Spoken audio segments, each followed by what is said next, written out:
Bonjour et bienvenue sur Crypto House. Aujourd'hui, on va parler d'une blockchain qui me tient à cœur, c'est Zilliqa et c'est pour tout de suite.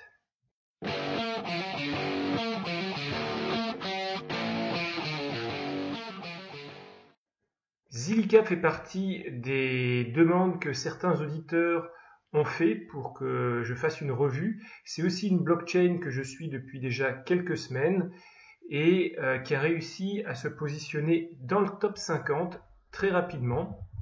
Si on regarde ici, elle est après Neo, après NEM, après VeChain, Ethereum Classic, Quantum, Icon, Lisk et juste après Lisk, on a directement en 26e position Zilliqa. Zilliqa, si vous avez investi lors de l'ICO, vous avez fait un très très beau profit puisque en janvier, quand l'ICO s'est terminé, c'était à 0,38 cents. Donc vraiment rien du tout pour un ZIL. Et aujourd'hui, à peu près, on est à 10-11 cents, ça fait au moins 25-26 fois sa mise. Alors, il y aura 11,6 milliards de Zilliqa en tout, et il y en a déjà 7,3 qui ont été minés. Et il y a une capitalisation en ce moment de 840 millions de dollars, mais c'est passé quand c'était ici au pic, déjà le milliard de dollars. Alors si vous voulez acheter du Zilliqa, ce sera plutôt sur Yobit ou pour nous Binance, qui est beaucoup plus international que Yobit. Mais Zilliqa, c'est quoi? Alors Zilliqa, si on lit leur slogan, c'est la prochaine nouvelle génération haut débit de plateforme blockchain publique. Donc qui dit haut débit, donc c'est une solution qui s'adresse et qui veut adresser principalement un des problèmes d'Ethereum, c'est la capacité à traiter rapidement des transactions. On sait qu'aujourd'hui, Ethereum a du mal à monter en capacité. Alors, Zilliqa, c'est un projet qui vient de Singapour. Ils sont dans un bâtiment qui s'appelle le Hangar à Singapour et ça fait à peu près 2 ans qu'ils ont démarré le projet. Et donc, comme on va le voir, c'est pas du tout un white paper ici qu'ils proposent. C'est déjà un testnet et un mainnet qui est prévu pour très bientôt. Si vous voulez, vous pouvez aller sur le GitHub de Zilliqa, il est public, et vous voyez qu'il y a des fichiers qui sont actualisés très récemment, il y a 2 jours, il y a 3 jours, il y a 5 jours. Donc vous pouvez faire un tour et regarder en détail le contenu du projet. Alors si on regarde le site de Zilliqa, il n'y a pas grand chose. C'est un site qui est vraiment très très simple. Et pour en savoir plus, il faut aller ici dans les papers. Donc ils ont un white paper qui est très technique. Donc après la première page, ça devient beaucoup trop technique. Ensuite, ils ont un document qui est le position paper. Et ça, c'est le document, moi, que j'ai lu, qui est plus à la portée de tout le monde et qui explique en détail ce que c'est que le projet. Donc, Zilliqa, c'est une blockchain publique de haute performance avec un focus donc sur le monde financier, sur l'e-commerce et le digital marketing. Alors c'est important parce que ce sont 3 domaines qui sont en forte augmentation et qui ont vraiment besoin d'avoir une technologie blockchain. Alors pour atteindre la grande vitesse qu'ils promettent, Zilliqa utilise un concept qui s'appelle le sharding. Alors le sharding, je vous en ai parlé il n'y a pas très longtemps dans une blockchain qui s'appelle Quark Chain. Donc là c'est le même concept sauf que Zilliqa est déjà beaucoup plus avancé que Quark Chain. Alors le sharding, c'est une solution qui est on-chain opposée aux blockchains qui utilisent des solutions off-chain pour améliorer la performance. Donc ça c'est un gros point qui est important. Zilliqa est performant déjà sur la chaîne principale. Alors le sharding c'est quoi? Ça permet de diviser la blockchain en sous-réseaux capables de traiter les opérations en parallèle. Donc chaque sous-réseau s'appelle un shard et chaque shard résout un process ou un problème. Alors plus il y a de shards, ici plus on peut traiter d'opérations en parallèle. Et ensuite les shards sont regroupés en blocs qui sont ensuite validés par la blockchain. Donc ici, ce qui est intéressant dans Zilliqa, c'est que plus il y a de shards, plus Zilliqa peut traiter un grand nombre de transactions. Donc ici, plus le réseau grossit, plus il est rapide en transactions par seconde, ce qui est pas du tout comme Ethereum ou comme d'autres réseaux, où plus le réseau est utilisé, moins il est performant. Ici, c'est le contraire. Plus le réseau sera gros, plus il sera performant. Alors, ils disent qu'il y a des limites. Les limites, c'est, je crois, ils ont dit 1 million de nodes. Donc aujourd'hui, on en est encore très loin. Alors donc, c'est plus un réseau qui s'apparente dans le concept à IOTA. Ou aussi, IOTA, plus le réseau grossit, plus il est performant. Alors, d'après les calculs de Zilliqa, avec 10 000 nodes simplement, le réseau sera aussi performant, voire plus performant que le réseau Visa. Et ce, en utilisant des serveurs, des VM traditionnels, hein, pas des trucs super optimisés. Alors, en plus du sharding, pour encore améliorer la performance, Zilliqa utilise un nouvel algorithme cryptographique basé sur la ségrégation des signatures. Alors, la performance du réseau, ils l'ont mis ici, elle atteint aujourd'hui en test, ils sont montés jusqu'à 2488 transactions par seconde avec 6 shards et 3600 nodes. Mais on peut voir aujourd'hui sur leur Explorer, si je fais un refresh,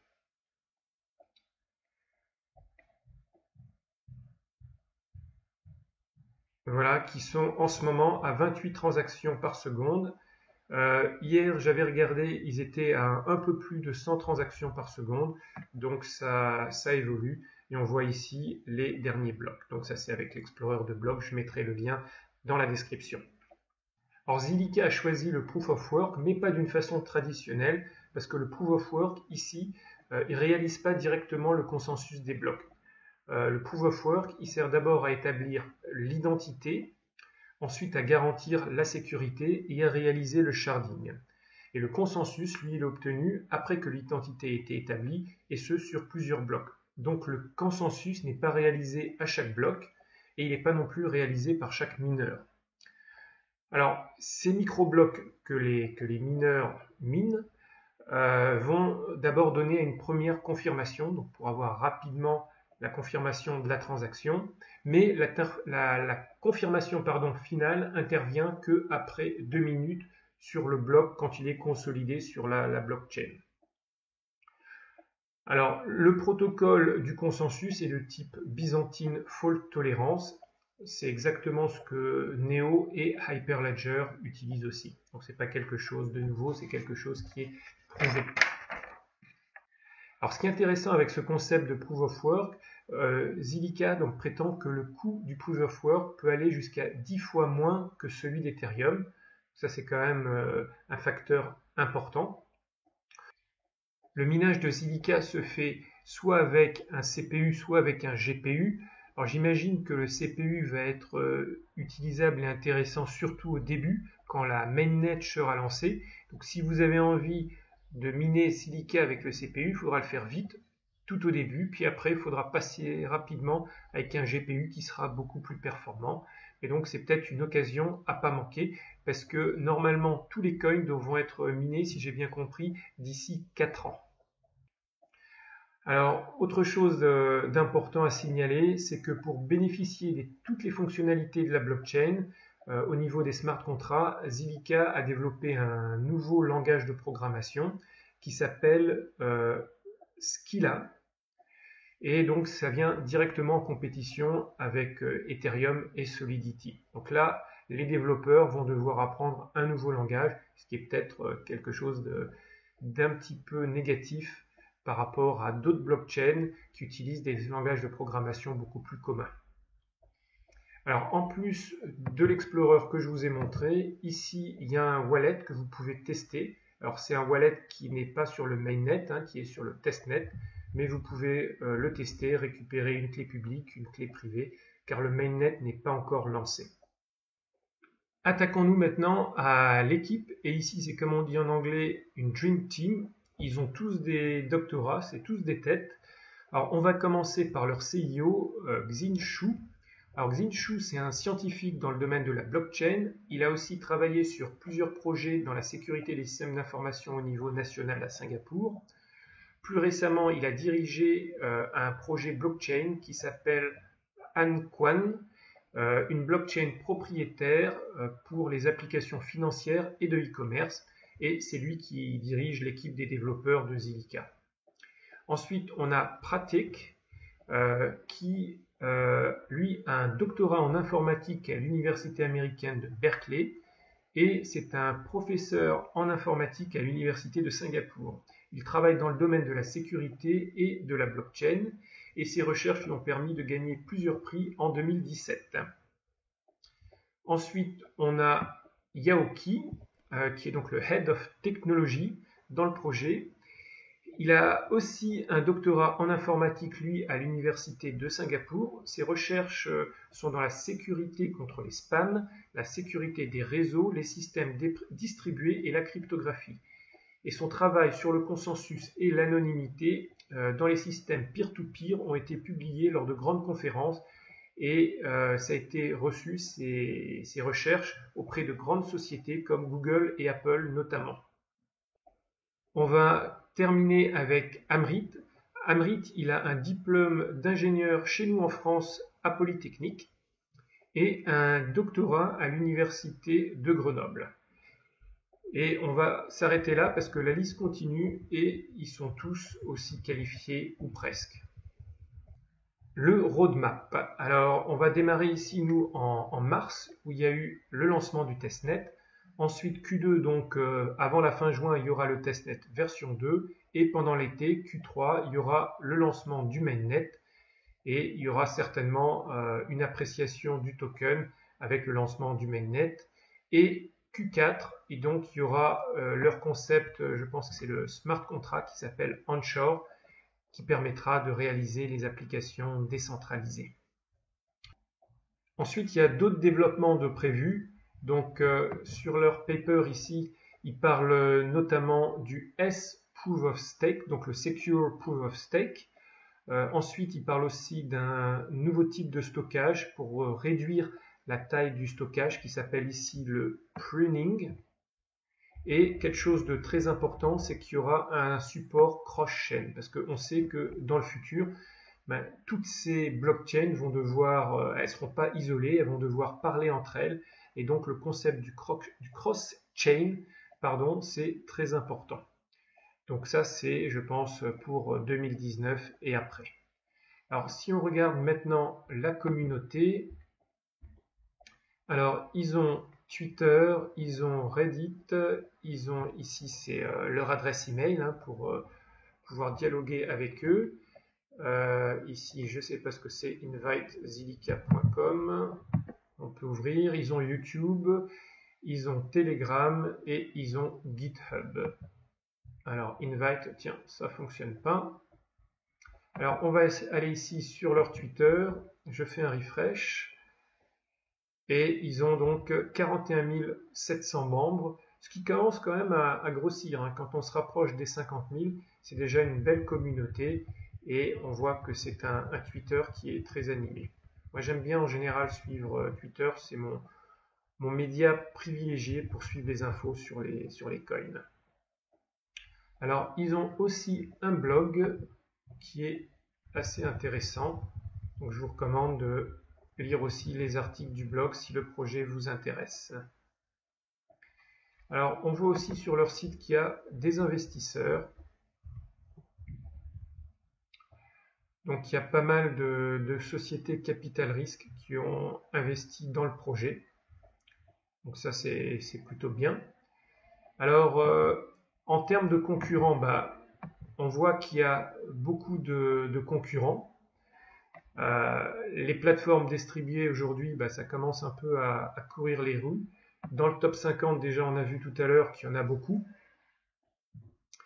Et avec le concept de sharding, si vous regardez, il y a 2 semaines, j'ai fait une vidéo sur QuarkChain qui utilise le même concept de sharding, mais QuarkChain est encore en phase d'ICO, donc a un petit peu de retard par rapport à Zilliqa. Et j'ai l'impression que l'équipe de Zilliqa est plus costaud que celle de QuarkChain. On arrive maintenant à la conclusion sur le projet. Alors, qu'est-ce que je pense de Zilliqa? Quel est mon avis personnel? Alors, je trouve d'abord qu'ils arrivent un petit peu tard sur le marché. Il y a quand même, on l'a vu dans le top 50, énormément de blockchains concurrents. Alors, ça en fait une de plus. Ensuite, ils ont un langage spécifique pour les smart contracts. Donc ça pourrait être un frein au développement parce que ça veut dire que les gens qui sont déjà lancés sur Ethereum, ils vont devoir apprendre un nouveau langage. Et donc ça, c'est pas top dans le concept. Alors d'un autre côté, grâce à sa technologie de sharving, Zilliqa résout quand même un des problèmes majeurs d'Ethereum, donc la performance. On sait que Ethereum essaye depuis déjà plusieurs mois d'avoir des concepts pour améliorer la performance, mais ça prend du temps. Et on sait que même le projet Gaspard, qui est le plus avancé, ils vont arriver aux alentours de 100 transactions par seconde. Et là, on en est encore loin je crois qu'ils ont fait, j'ai dit 2400 transactions à la seconde en phase de test. Donc le mainnet sera encore plus performant que ça. Et rien que là, alors que le projet n'est pas lancé sur l'Explorer, ils sont déjà un peu plus rapides qu'Ethereum en pré-production. Donc je pense que ça promet pour la suite. Et ils ont, je ne sais pas combien de nodes, voilà, ils ont à peine 945 nodes pour l'instant en live, quoi. Ensuite, chose intéressante, j'ai vu ici un article, si je le retrouve, voilà. Alors, il y a un article qui dit que l'équipe de Neo, donc le fonds d'investissement de Neo, a investi dans Zilliqa. C'est Wei Yu Ju, donc le fondateur de ce fonds d'investissement Neo, qui dit qu'ils ont investi dans Zilliqa car c'est un projet qui, dans le futur, pourrait être important. Bon, c'est quand même, je dirais, un atout d'avoir Neo qui investit dans une autre blockchain parce qu'il pense que cette blockchain peut avoir un bel avenir. Donc je pense que ça peut mettre en confiance. En tout cas, moi, un article comme ça me met en confiance. Par contre, j'aimerais avoir, en tant que partenaire ou accord, d'autres partenaires ici que des sociétés de capital risque. J'aimerais bien avoir une société de e-commerce ou alors une société financière qui souhaite utiliser la blockchain. Ça mettrait encore plus en confiance. En termes ensuite de valorisation, le projet est quand même, par rapport à d'autres qui sont moins avancés, beaucoup moins valorisés. On a ici Zilliqa en 26e position. Mais si on prend par exemple ici Cardano qui est en 7e position, Cardano aujourd'hui n'est pas aussi avancé en termes de testnet. Ils sont encore beaucoup plus loin que Zilliqa d'arriver en production. Donc j'ai l'impression que Zilliqa par rapport à d'autres blockchains est sous-évalué. On a ici Lisk qui vient de se lancer, mais depuis le lancement, il y a maintenant 2-3 mois, on n'entend quasiment plus parler d'évolution, on n'entend pas parler d'adoption du marché. Et attention, Zilliqa est juste derrière. Il pourrait, je pense, dans les prochains mois, avec l'arrivée du mainnet, devancer Lisk et pourquoi pas arriver au niveau de Icon. Alors Icon, c'est quand même un gros morceau, hein, c'est la blockchain coréenne. Et Icon avance quasiment toutes les semaines avec des nouveaux partenariats. Donc Zilliqa n'en est pas encore là. Mais moi, c'est un projet qui m'intéresse. Je pense que s'il repasse sous la barre des 10 cents, je risque de passer le pas et d'investir un petit peu dans Zilliqa. Dites-moi ce que vous en pensez. Est-ce que c'est aussi un projet qui vous intéresse? Est-ce que vous trouvez que c'est une blockchain de plus, une blockchain de trop? Donc faites-le nous savoir dans les commentaires. Mettez un pouce vers le haut, ça fait toujours plaisir. Et je vous dis à bientôt. Ciao, ciao.